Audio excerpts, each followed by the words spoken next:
Hello dear students, मेरा नाम आर्यन सिंह। आज हमारे रियल नंबर की सेकंड क्लास है। आज की क्लास में हम सीखेंगे फंडामेंटल थ्योरम ऑफ अर्थमेटिक, जिसमें दो थ्योरम्स हैं, दोनों थ्योरम्स को सीखेंगे। उसके साथ में एक बहुत ही बेहतरीन कॉन्सेप्ट सीखेंगे, जो ये होता है कि कोई भी एक नंबर होता है जिसकी जनरल फॉर्म होती है। तुमने देखे भी होंगे क्वेश्चंस, नहीं देखे तो हमारी क्लास में पता चलेगा। 6 की पावर n है, 12 की पावर n है, क्या ये कभी जीरो के साथ एंड होंगे या नहीं होंगे, इस टाइप के क्वेश्चन को सॉल्व करेंगे। तो विदाउट वेस्टिंग टाइम हम स्टार्ट करते हैं। सबसे पहला कॉन्सेप्ट हमारा फंडामेंटल थ्योरम ऑफ अर्थमेटिक। जो फंडामेंटल थ्योरम ऑफ अर्थमेटिक है, फर्स्ट ये कहती है कि every composite number can be written in product of prime, कि हर एक कंपोजिट नंबर को हम प्रोडक्ट ऑफ प्राइम में लिख सकते हैं। ये पहली फंडामेंटल थ्योरम ऑफ अर्थमेटिक है। ये बहुत ही ज्यादा इंपॉर्टेंट थ्योरम है, क्योंकि अगर ये हमको अगर सीख जाएंगे बेहतरीन तरीके से तो एचसी पेल्सन में मेरे लिए बहुत आसानी होने वाली है। तो स्टार्ट करते हैं।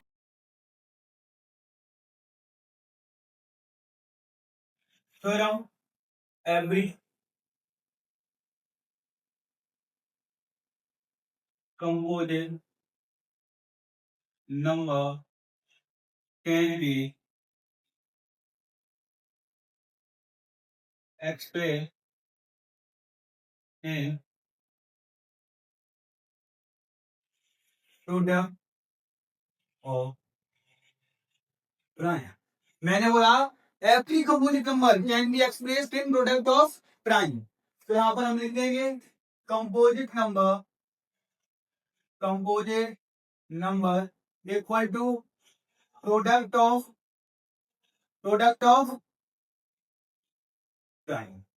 Composite number equal to product of prime, ये हमारा एक्सप्रेशन है। आओ अब एक एग्जांपल के थ्रू सीखते हैं। जैसे मेरा एक नंबर है, मेरे पास 12, मेरे पास एक नंबर है 12। मैंने बोला इसको भी एक्सप्रेस करो। हमें मालूम है कि हम 12 को एक्सप्रेस कर सकते हैं। 12 इक्वल टू 2 इंटू 2 इंटू 3। ये कैसे हुआ है? हमने इसके फैक्टर्स निकाले हैं 12 के। ये 2 से डिविजिबल है, 2 6 12। ये 3 से है, ये 1 से है, तो 2 इंटू 2 इंटू 3। अगर हम इसको और बेहतरीन तरीके में लिख सकते हैं, यहाँ पर 2 कितने बार में? 2 बार में भी 2 एंड 3। ये हमने 12 को लिख दिया। क्या ये हमारी फंडामेंटल थ्योरम को फॉलो कर रहा है? हाँ, नहीं कर रहा है, क्योंकि उसने बोला एवरी कंपोजिट नंबर। भाई कंपोजिट नंबर यहाँ पे 12 है। अभी हम प्रीवियस क्लास में सीख के आए थे कंपोजिट नंबर क्या होते थे। वो नंबर जिनके 2 से ज्यादा फैक्टर्स होते हैं। देखो, एक फेस का 3 फैक्टर हो गया, एक 2 फैक्टर हो गया, एक 4 भी इसका फैक्टर हो गया, और एक 1 भी इसका फैक्टर हो गया, एक 6 भी इसका फैक्टर हो गया। इसलिए मेरा कैसा है? कंपोजिट नंबर है। हमने इसको प्रोडक्ट ऑफ टाइम में लिख दिया। अच्छा, कुछ हम तुम्हें बातें बताना चाहते हैं कि जैसे अगर कोई भी नंबर 2 से कब डिविजिबल होता है। कोई सा भी नंबर अगर 2 से डिविजिबल होना होता है, जिस नंबर के पीछे या तो 0 होगा, या 2 होगा, या 4 होगा, या 6 या 8। अगर किसी नंबर के पीछे 0 2 4 6 8 है, वो नंबर 2 से डिविजिबल होगा। अदरवाइज वो नंबर मेरा 2 से डिविजिबल नहीं होगा। ये बात याद रखना। 3 का रूल क्या होता है? जो भी एक नंबर दिया गया है, उसके डिजिट्स का सम कर लो। अगर वो सम अगर 3 से डिविजिबल है, देन वो नंबर भी 3 से डिविजिबल होगा। एंड 5 का रूल क्या होता है? जिस नंबर के पीछे 0 या 5 हो, देन वो नंबर मेरा 5 से ऑलवेज डिविजिबल होगा। ये इंपॉर्टेंट बातें याद रखो।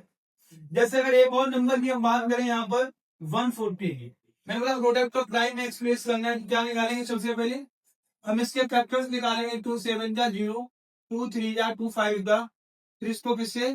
5 से, 5 7 जा 7।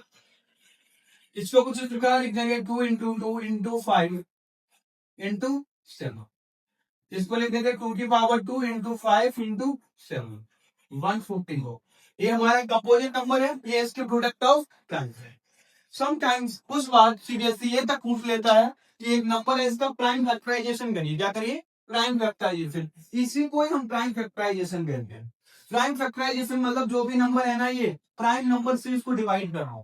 जैसे 2 हो गया, सबसे छोटा प्राइम नंबर होता है, फिर 3 है, फिर 5 7 11 13 17, ऐसे हम चलते रहेंगे। ये हमारे प्राइम नंबर से हैं। अच्छा, अगर इतनी बात ये थ्योरम समझ में आई है तो बताओ, फिर आगे बढ़ते हैं। ओके, नेक्स्ट हमारी जो थ्योरम है वो सेकंड थ्योरम है।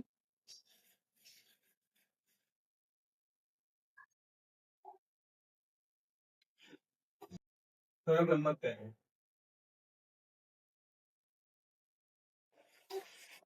ये क्या होता है, जैसे अगर कोई समझो एक दो इंटीजर्स हैं हमारे पास, कितने हैं, दो इंटीजर्स हैं, एक इंटीजर ए है और एक इंटीजर बी है।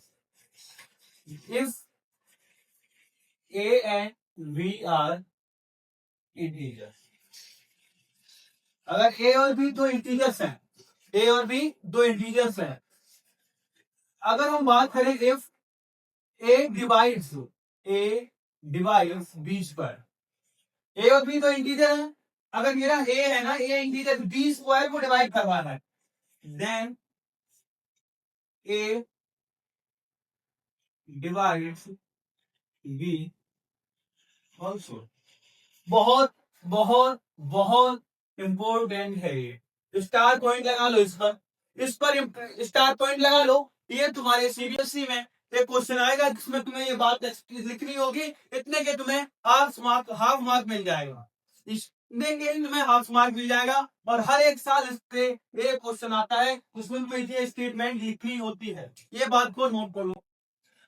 अगर कोई दो इंटीजर्स हैं, ए और बी दो इंटीजर्स हैं, अगर मेरा एक ए वो बी स्क्वायर को डिवाइड कर रहा है, देन वो नंबर बी को भी डिवाइड करेगा, ये बात को याद में रखना है।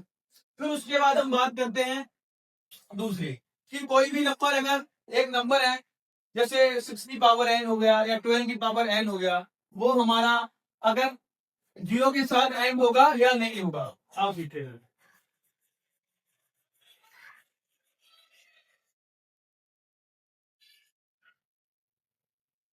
बहुत इंपोर्टेंट कॉन्सेप्ट होने वाला है ये वाला, स्टार लगा लेना।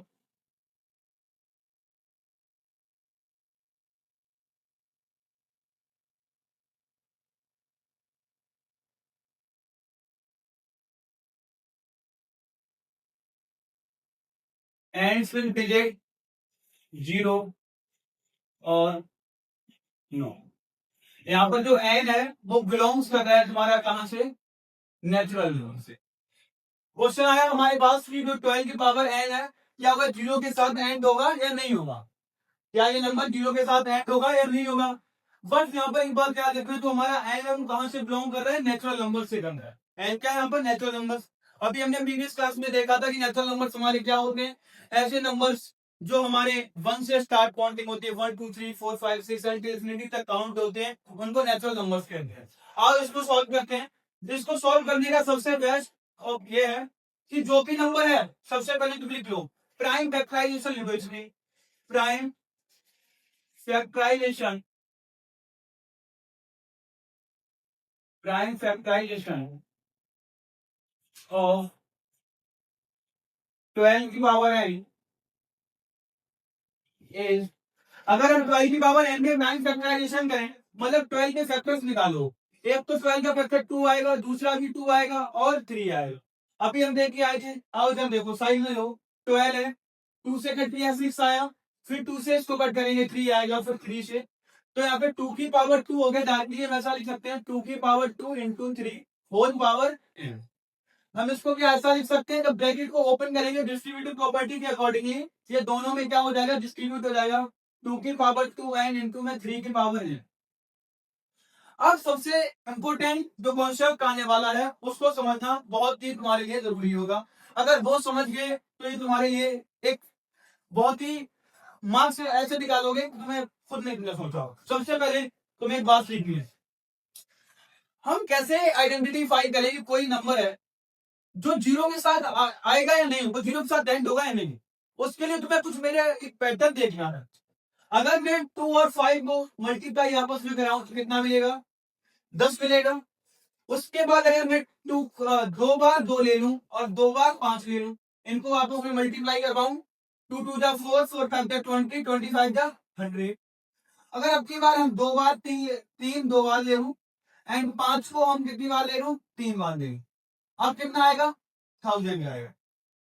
यहाँ पर तुम एक पैटर्न समझ पा रहे होगे, जब यहाँ पर 1 2 था 1 5 था तब 10 आंसर आया, जब 2 2 हुए 2 5 हुए तो आंसर 100 आया, जब 2 3 हुए 5 3 हुए तो 1000 आया। एक बात कमेंट, जितने ये नंबर इनके सेम होंगे ना उतने ही जीरो वाला यहाँ पे नंबर क्रिएट होगा। आया समझ में पैटर्न। तो यहाँ से एक बात याद रखना यूनिवर्सली, अगर यहाँ पर हमारे 2 की पावर n है एंड यहाँ पर भी 5 की पावर n है, देन यहाँ पर तो मेरे नंबर्स होंगे वो कहाँ तक जाएंगे, जो जीरोस होंगे वो कहाँ तक जाएंगे, n तक जाएंगे। कहाँ तक जाएंगे, n तक जाएंगे। ये बात को नोट कर लेना, बहुत ही इंपॉर्टेंट बात है। अब यहाँ से एक बात सीखने की है, 2 और 5 जब जब आपस में मिलेंगे तो जीरो बनाएंगे। कहीं पर भी अगर 2 और 5 आपस में मल्टीप्लाई हो रहा है ना, वो जीरो बनाएंगे। जैसे अगर ये नंबर देख लो, अगर मैं नंबर की बात करूं तो नंबर की बात करूं 20 की, 20 है, 20 के अंदर क्या क्या है, 2 है और 2 है और 5 है। देखो 5 और 2 है तो यहाँ पर लास्ट से जीरो से एंड हुआ है, हाँ होगा। अगर कोई सी भी नंबर में एक 5 और एक 2 तक आ जाता है ना, वो नंबर हमेशा जीरो के साथ एंड होगा। आओ अब इस बात पे, प्राइम फैक्टराइजेशन ऑफ 12 की पावर n ये है। क्या इसके अंदर 2 और 5 फैक्टर है, नहीं है, तो यहाँ पे लिख देंगे it does not contain, it does not contain any factor of, it does not contain any factor of 2 and 5, it does not contain any factor of 2 and 5। इसके पास कोई 2 और 5 का फैक्टर नहीं है, इसके पास कोई 2 और 5 का फैक्टर नहीं है। अगर 2 और 5 का फैक्टर डिवाइड तो ये नंबर जीरो के साथ एंड होगा, नहीं होगा। It does not contain any factor of 2 and 5, so this number, so this number, so this number never ends, so this number, so this number never end with digit, with digit zero. इसलिए ये number कभी भी zero के साथ and नहीं होगा। समझ में आया हो तो कमेंट सेक्शन में यस लिख देना, अदरवाइज जो भी डाउट उससे रिलेटेड वो कमेंट सेक्शन में पिन करना, मैं तुम्हारे डाउट का पर्सनली आंसर करूंगा वहां पर, ठीक है। तुम्हारे लिए PFY problem for you, problem for you 6 की पावर n, हमको बताओगे कि 6 की पावर n तुम्हारा जीरो के साथ ऐड होगा या नहीं। एक 6 की पावर n और एक 14 की पावर n और एक 14 की पावर n, इन दो नंबर ये तुम्हारी PFY है, प्रॉब्लम फॉर यू तुमको सॉल्व करनी है और मेरे को बतानी है क्या ये दोनों नंबर तुम्हारे जीरो के साथ एंड होंगे या नहीं होंगे। हमने 3 कॉन्सेप्ट पढ़े थे, कितने पढ़े, 3। हमने पढ़ा सबसे पहले फंडामेंटल थ्योरम ऑफ अरिथमेटिक, जिसमें हमने देखा कि हर एक कंपोजिट नंबर को प्रोडक्ट ऑफ प्राइम में एक्सप्रेस कर देंगे। सेकंड हमने पढ़ा अब ए और बी दो इंटीजर्स हैं, अगर एक बी स्क्वायर को डिवाइड कर रहा है ना, देन एक बी को भी डिवाइड करिएगा। उसके बाद हमने ये हमने कॉन्सेप्ट सीखा कि कोई भी नंबर जीरो के साथ एंड होगा या नहीं होगा। उसके लिए तुम्हें बस एक चीज याद रखनी है, उसके अंदर फैक्टर में अगर 2 और 5 हो तो वो जीरो के साथ एंड होगा, अदरवाइज वो एंड नहीं होगा। ओके, आज की क्लास यहीं पे खत्म होती है और जो भी डाउट हो तो कमेंट सेक्शन में पिन करना, मैं पर्सनली तुम्हारे डाउट का